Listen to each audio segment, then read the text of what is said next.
Hello, guys. Welcome to episode 4 of the Discourse Debrief. I am Peyton. I'm Logan.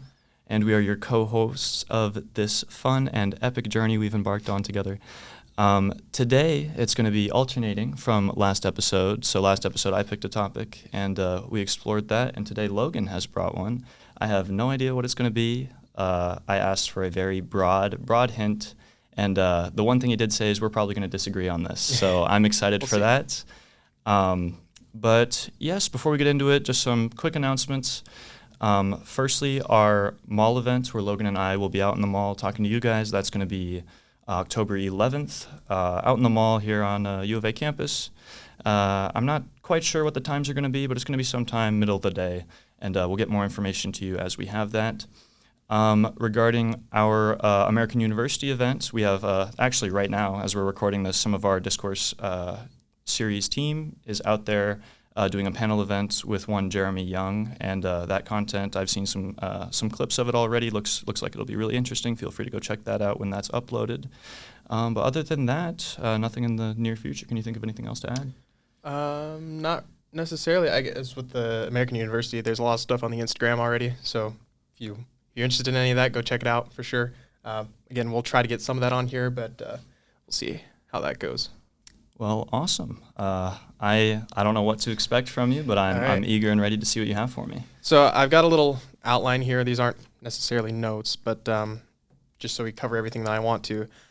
So we're going to step out of our comfort zones a little bit, talk more about our sort of personal beliefs. Okay. That's kind of the agenda for today. Real quick, for those of you watching, feel free, leave comments, and disagree with us. That's why we're here. I would just ask, keep it civil, especially if it's with others. We can handle it, but with others, be respectful. So, but please, let's have a conversation. We will respond to any comments. So yeah, that's just a little disclaimer to get out of the way. Mm-hmm. So what we're going to be talking about today is kind of our own personal politics. I just think it's important, not for just the two of us, but for our audience. So we are kind of already a little familiar with where we each stand, just not as many of the details. Mm-hmm. The audience is completely oblivious, though. So that's what we're going to be doing today. We're going to do a little back and forth. What do you believe in? Where do you lean on this subject? And more importantly, why? So why did you come to that belief, that conclusion? Because I think that's more important than the belief itself. So I'm going to just open it up. I have a bunch of topics, and I guess don't necessarily have to cover each and every one of them. Once we get started, we'll just see where the conversation goes. So for right now, just broadly, what are your kind of political swayings, and what's your sort of ideology and why? Sure. Well, first and foremost, this is an amazing topic. I thought you would pick something specific or like a given issue, but this is actually very insightful. Very happy you picked this. So terms are weird, and subsequently how I align myself are also weird. Generally, I'm more left-leaning.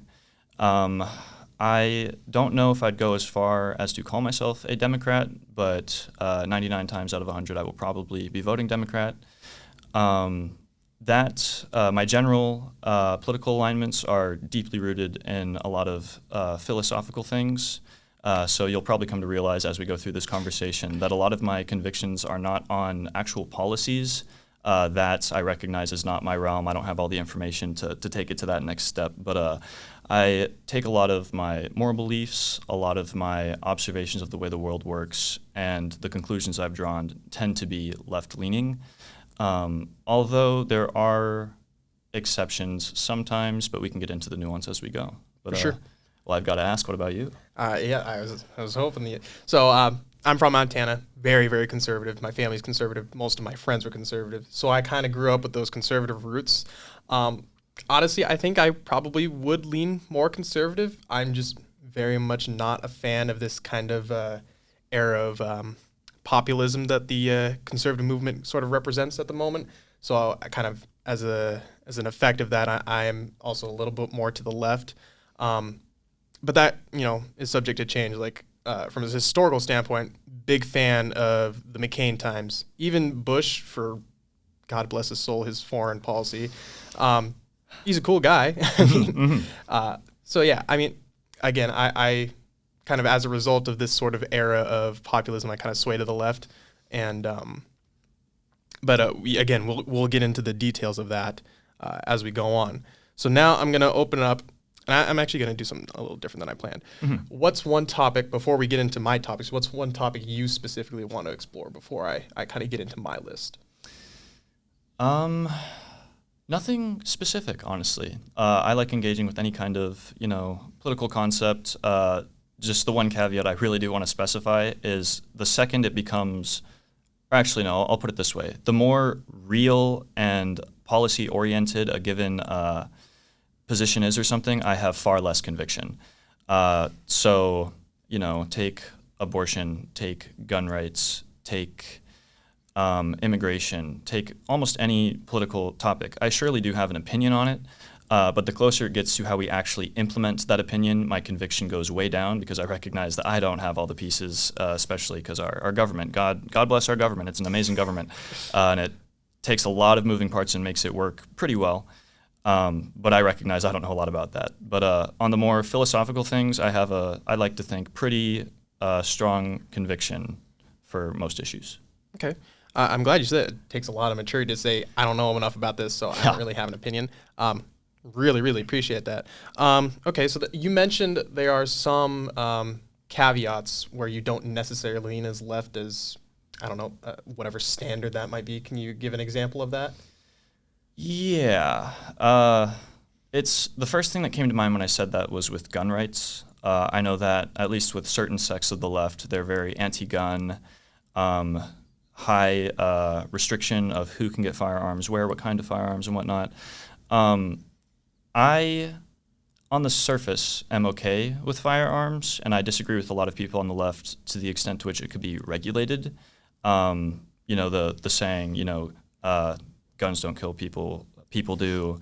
I like to agree with that on a broad level, but I understand that applying that in the real world, it's not as simple as that.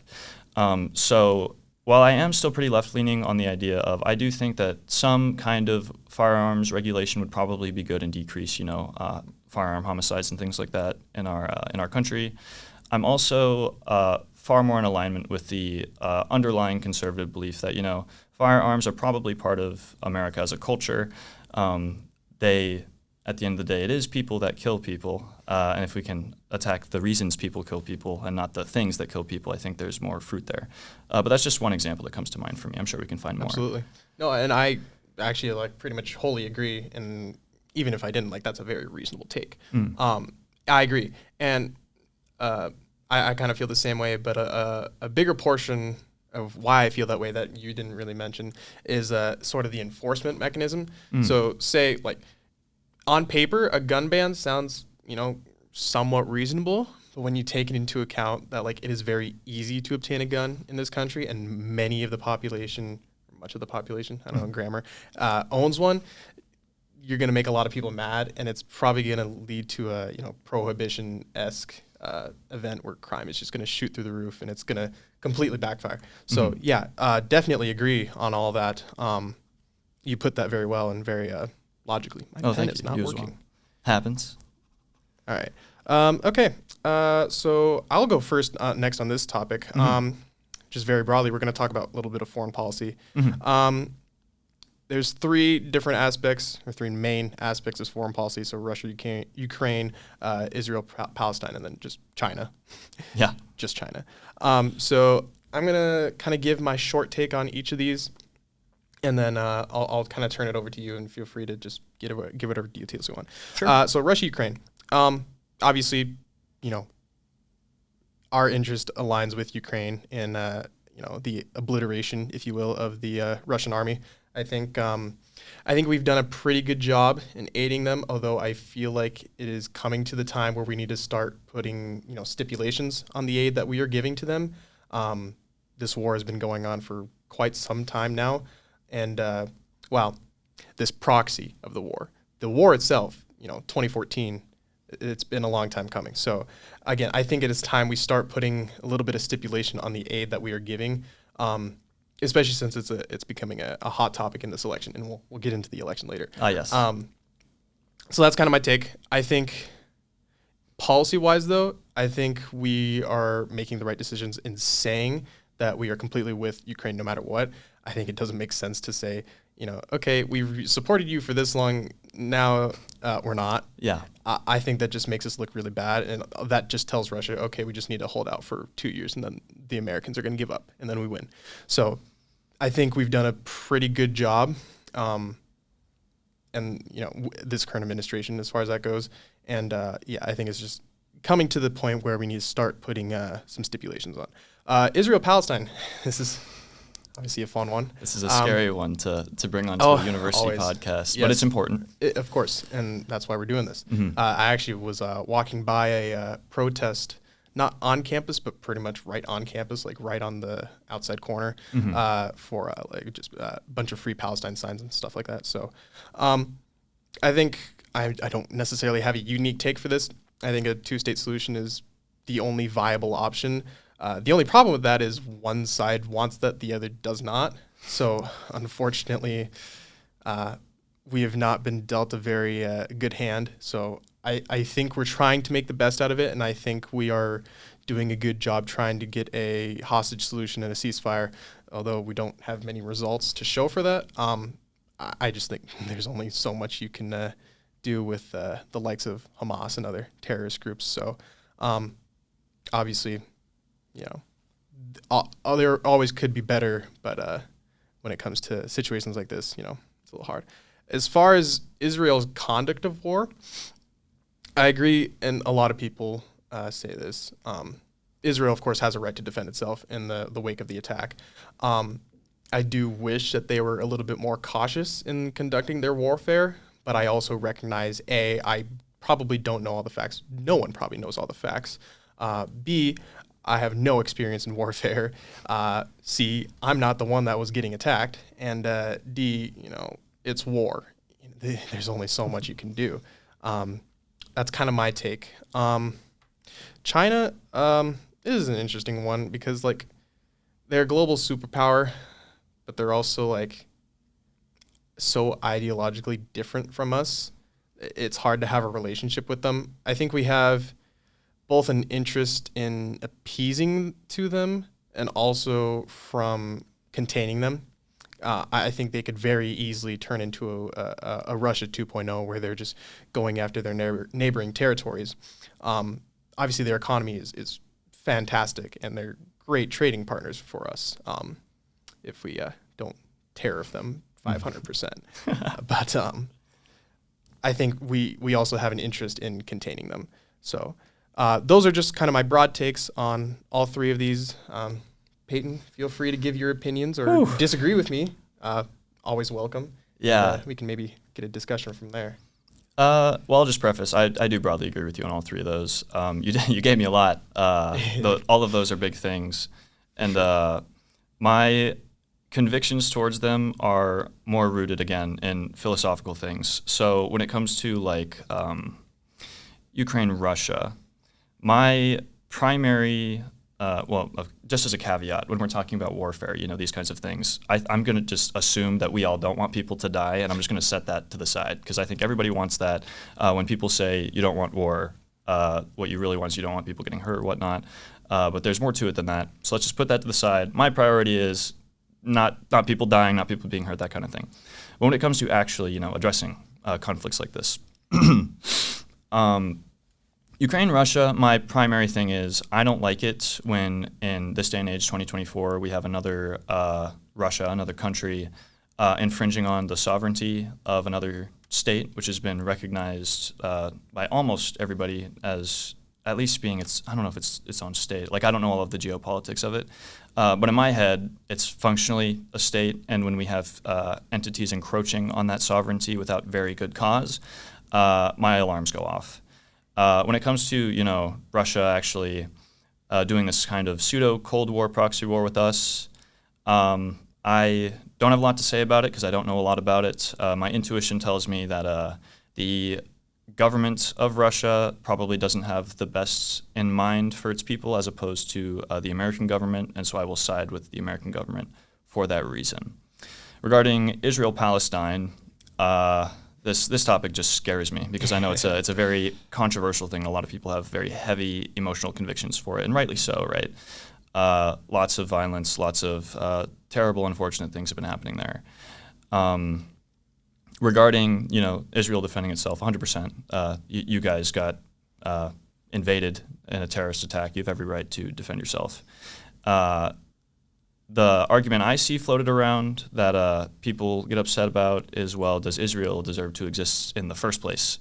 And that's a very contentious thing, and I tend to agree that it does. There's a lot of history, and if we go down that rabbit hole of should Israel exist, we quickly end up with, well, should America exist? Because we ended up here colonized for different reasons, but it's a slippery slope that I don't think is worth looking at. What I do think is worth looking at is, like you said, the conduct of warfare on both sides, and it sucks that they are fighting up against a guerrilla terrorist organization, and it makes it difficult to combat that in a perfectly ethically not hurting civilians kind of way. But again, I don't quite have the knowledge of what's going on there on either side, their intentions. But just as a closing point on Israel-Palestine, one thing that I think a lot of Americans don't recognize is that what's going on over there is the product of an entirely different culture, set of cultures, worldviews. Absolutely. That I truly believe the American mind just can't comprehend. We have this idea of democracy, everybody talking things out, working things out, wanting to rightly prevent death and pain or whatnot. But in this other part of the world, that might not entirely be the case, and it's very important that we keep that in mind. And me keeping that in mind and not understanding how those cultures work is part of why I don't have a very heavy conviction other than a two-state solution would be optimal, but I really can't articulate how that could come to be. For China, I know even less. I'm just not very big on economics. I don't know much about China's military development. I don't know much. The one thing I do know is that they have their eyes on Taiwan. And again, this goes back to my Ukraine thing. I don't like it when sovereign nations, even though they have a weird kind of relationship where it's maybe China, maybe not, I don't like when that's getting encroached. And I do think that that would be bad. And just to put a bow on everything, when it comes to America's influence in these kinds of conflicts in foreign policy, my moral conviction is that our state of government, the way we run things, is probably the best for the most people. But that's not to say it's perfect. And how we go into, like you said earlier, should we cut or put stipulations on funding for Ukraine, for instance, or maybe even Israel? I'm not for or against any of those specifically. But yeah, sorry, I kind of yapped there for a little bit. No, that's all right. That's perfect.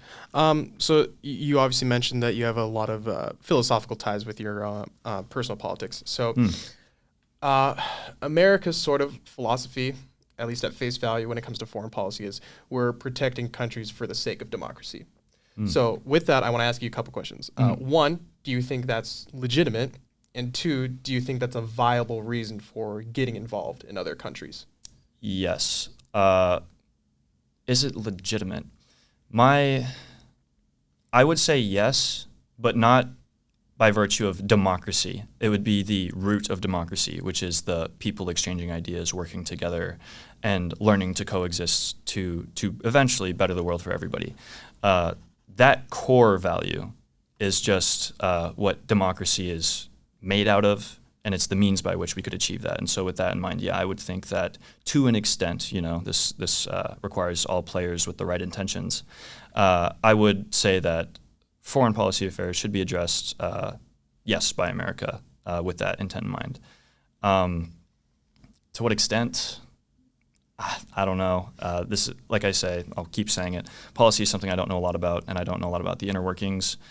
Just intuitively, probably yes. How we go about doing it, I'm glad to hear whatever everybody has to offer. But as of now, I haven't heard anything because I haven't looked into it, and maybe that's on me. But okay. Yeah.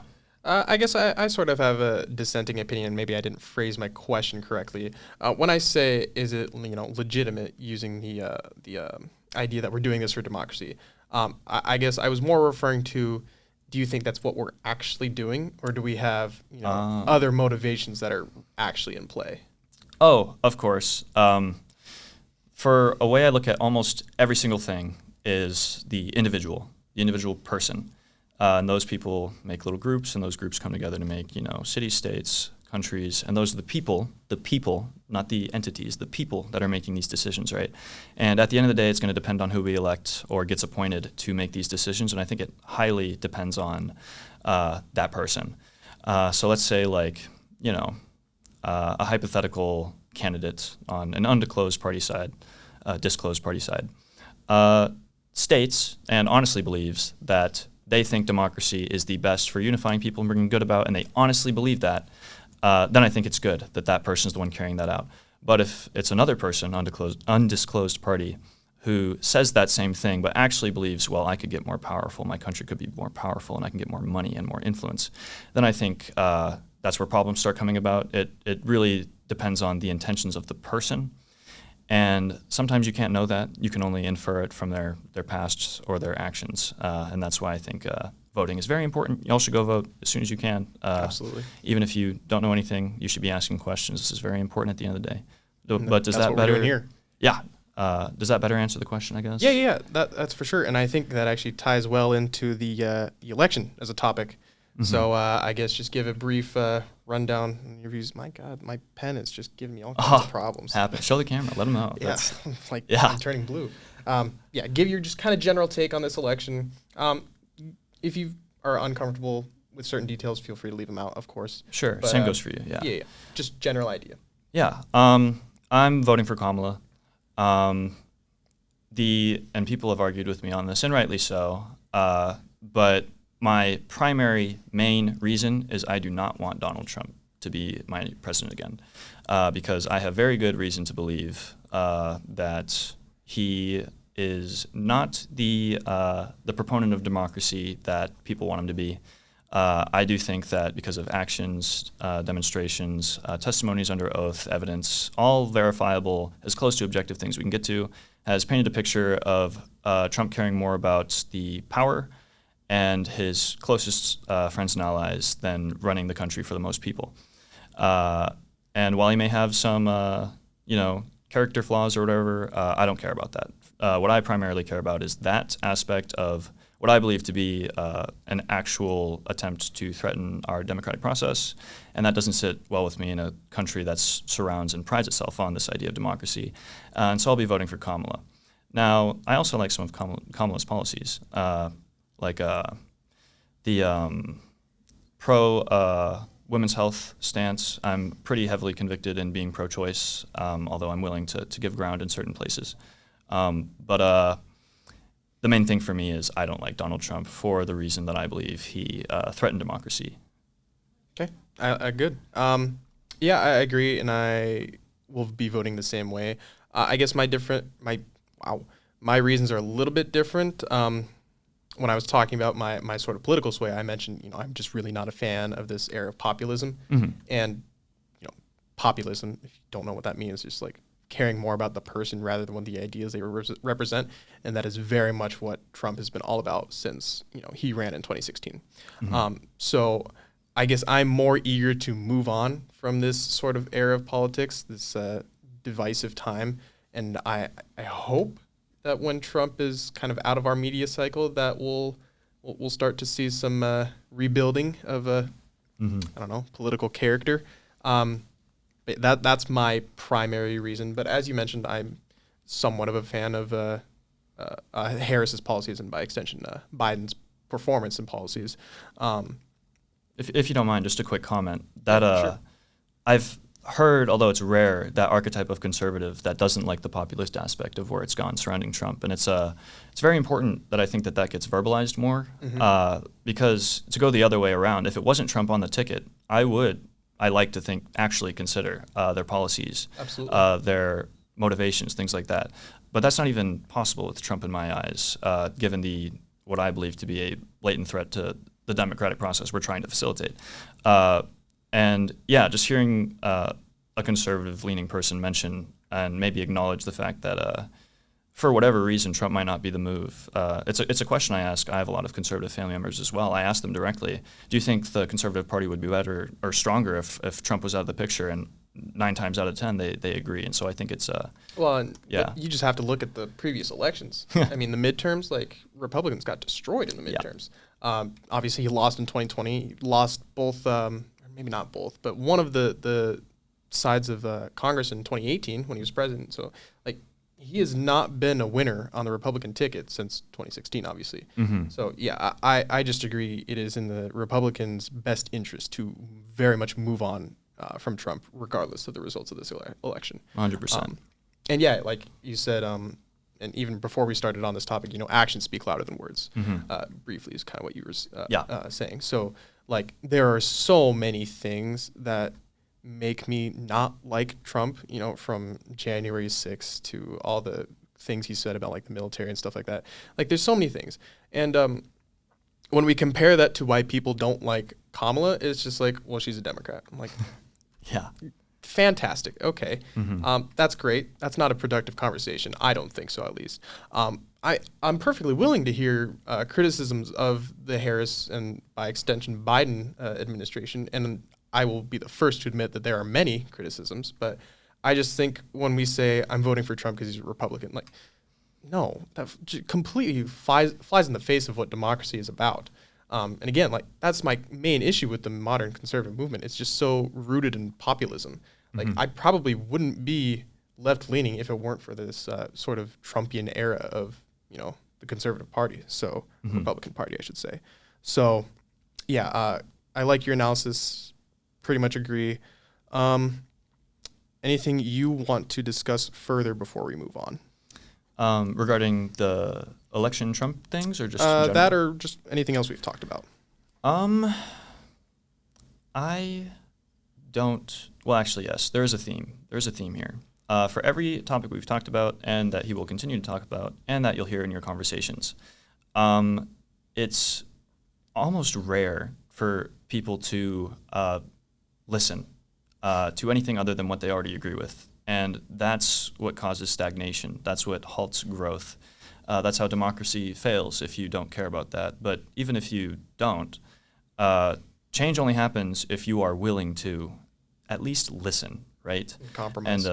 And compromise is the next step. But all too often with this populist era of the Conservative Party, they just don't recognize that if we want, people to coexist together, then you need to listen and compromise. Like you said, that's very important. And this whole idea of, why we're sitting here right now, the idea of discourse, there's a key part of that, and it's that willingness to listen critically.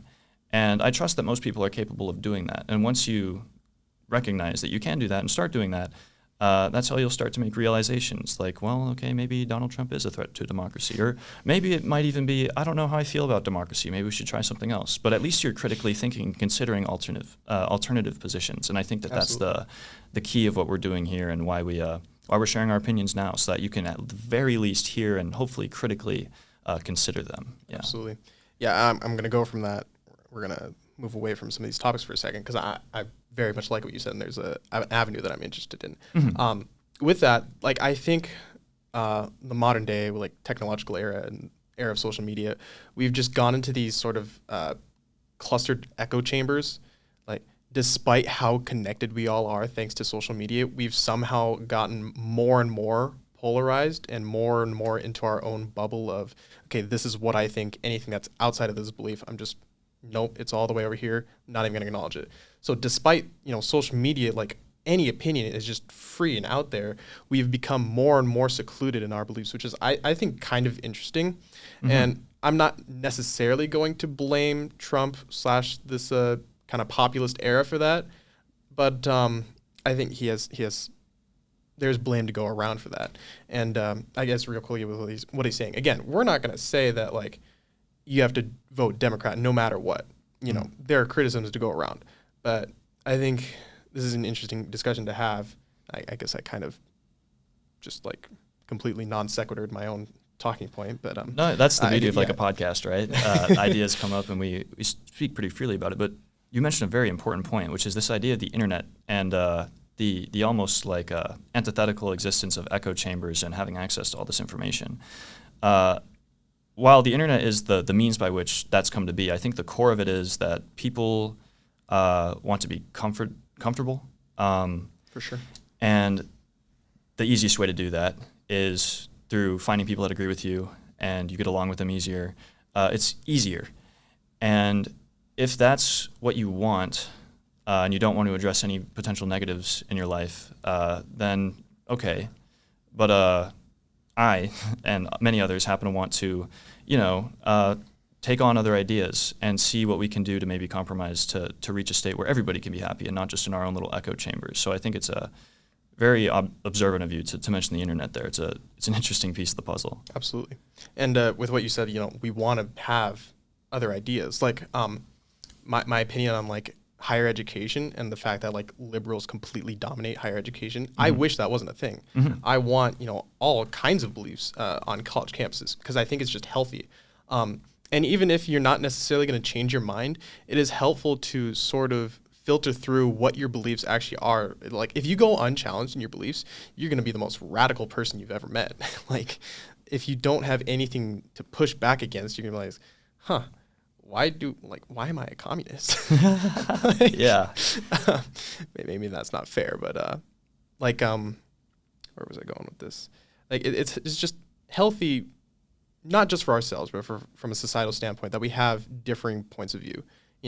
And college is very much an echo chamber, particularly from a liberal standpoint. Like even if you're in the South, like it's crazy liberal.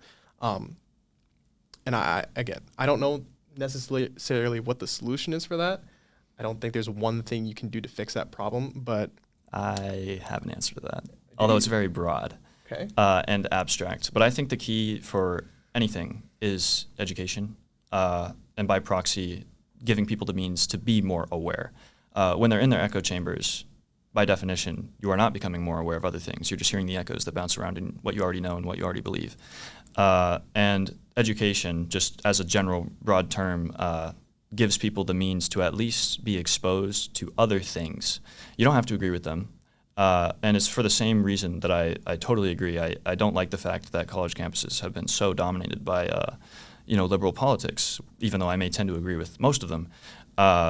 We can't go contested or grow if we don't address the needs and beliefs of the other side for any given topic.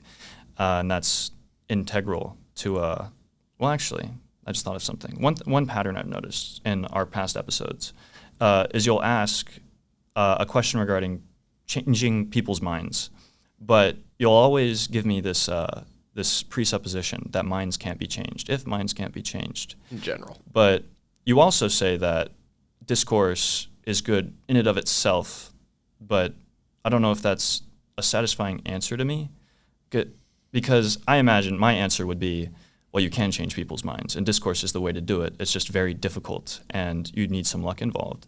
But why is it that you maybe intuitively don't fully believe in that?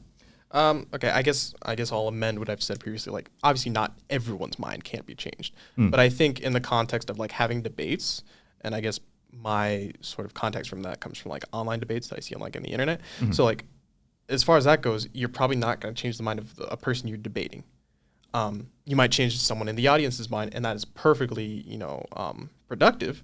But I don't think you'll change the person you're debating's mind. So with that.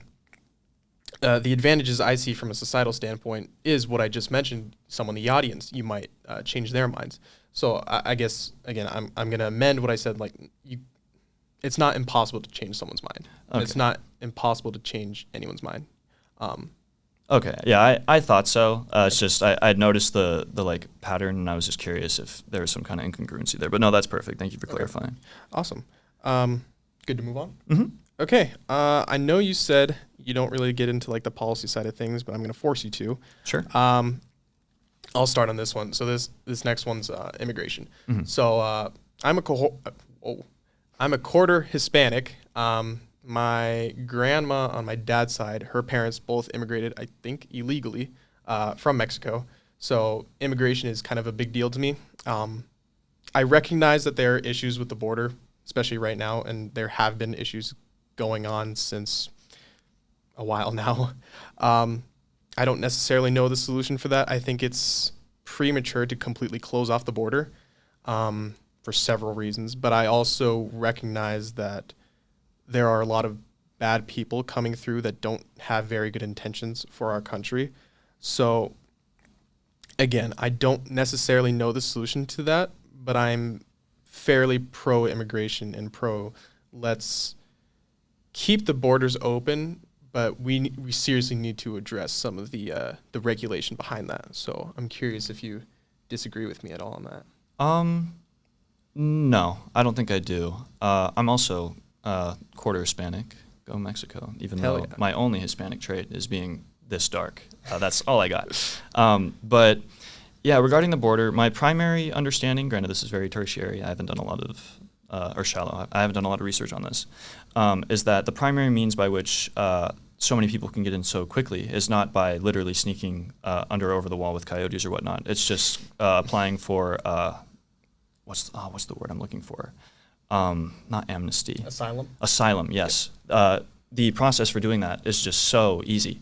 You can, in my understanding, this could be wrong, there could be more steps, but you go up to the border and go, I'm seeking asylum. And they go, okay, here's your court date, show up in court, come to the U.S. And that seems very easy and abusable. And quite frankly, it's being abused. It's part of why we have this problem right now. So the one kind of loose policy position I have is we should probably restrict the applying for asylum laws or whatever they're called. Sure. I've seen something floated about restricting the limits on who can apply for asylum and come across through that means. But Trump told all of his Republican cohorts, the Republicans and the Democrats, all agreed on this bill. But Trump said, no, guys, wait until I'm elected. I want to run on a problem. Yep. And that stings because I think there was actually, we had unity across the parties for fixing an issue that we all do care about. We didn't get that. But yeah, generally, I like the idea of cultures exchanging. There are problems with bad actors coming in that sucks, and we can probably do things to fix them. But I'm not there. I don't know how the systems work, Sure. and I'm sure we can do things. No, and you brought up a good point, and I'm going to add to that. I think I saw, it was either a graphic or I read through some article, like an overwhelming majority of the illegal crossings aren't coming through like quote unquote holes in the border. They're coming through ports of entry. So like that's just a fact to add to what you said. Okay, so from a philosophical standpoint, I agree with what you're saying, and we need to regulate both the people that are coming in and the processes.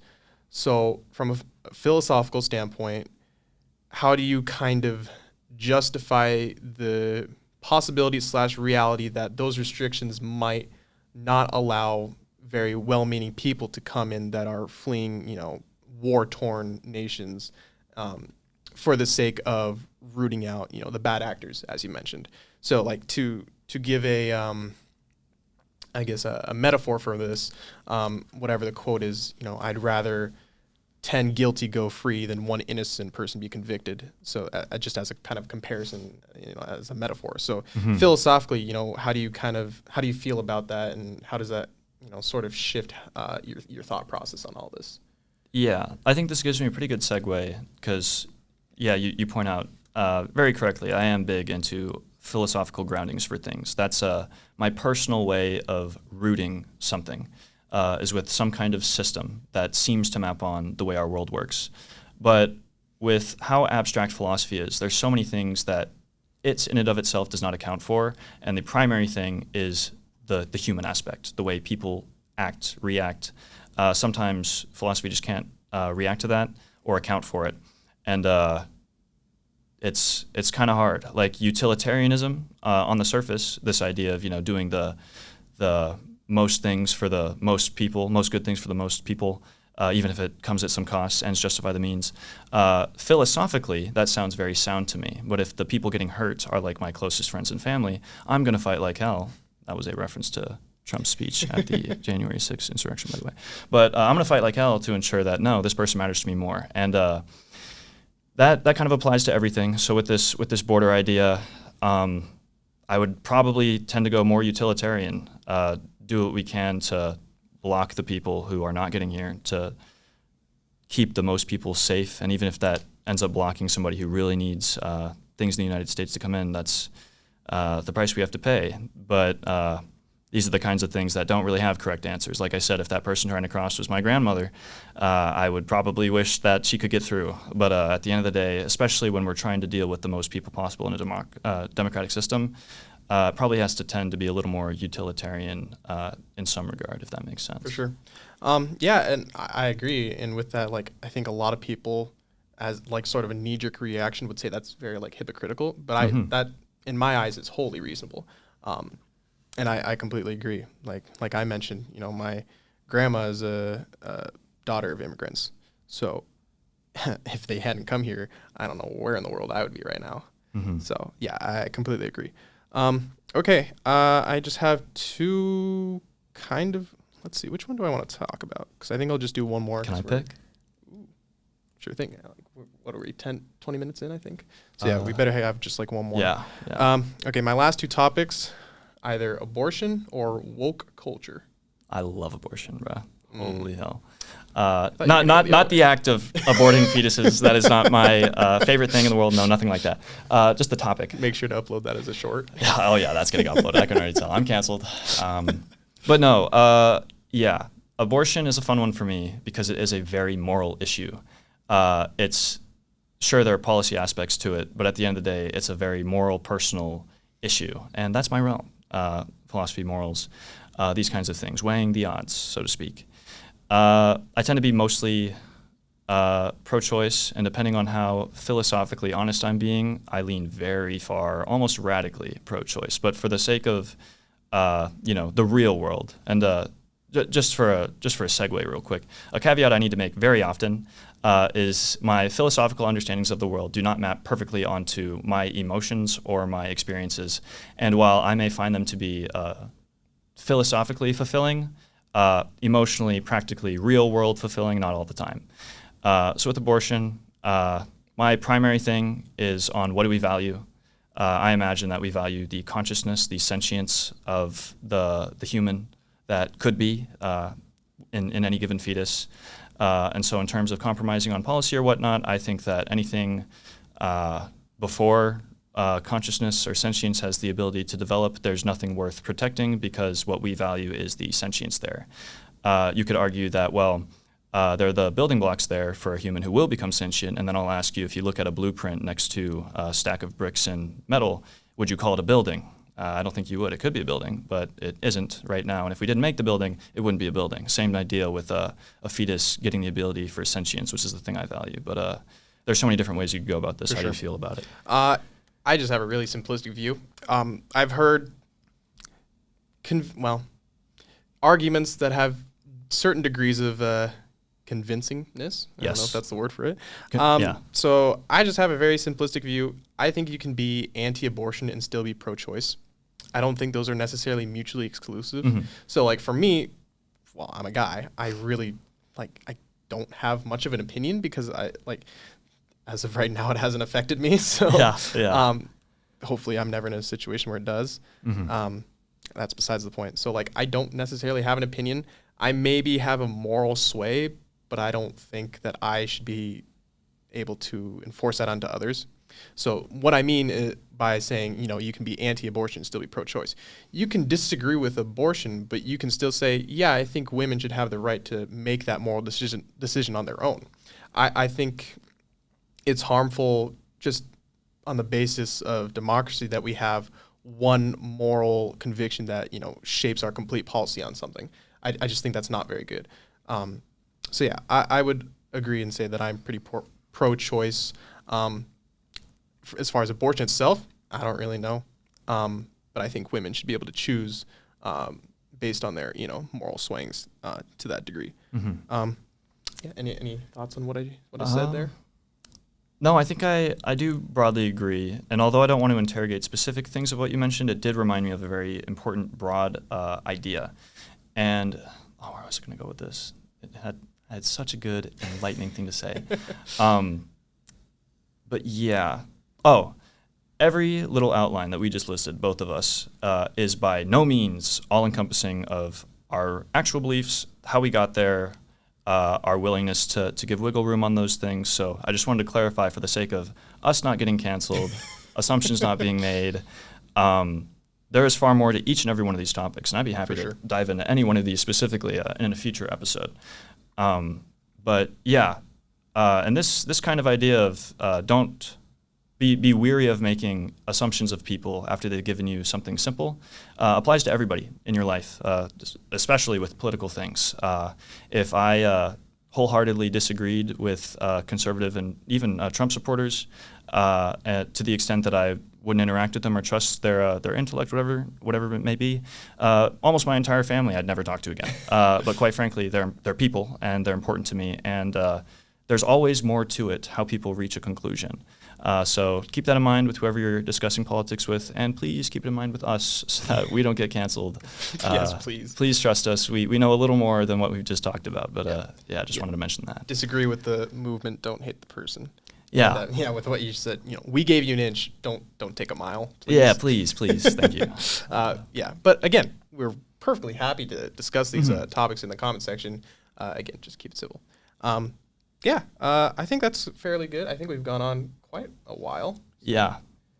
We're recording. It doesn't give us time. It gives us BPM because we're using GarageBand. But we're rudimentary like that.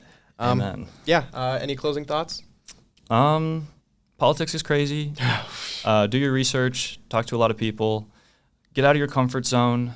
At the end of the day, even if you might somehow be hurt in the short term, knowledge in and of itself is a great means of growth and happiness in the long term.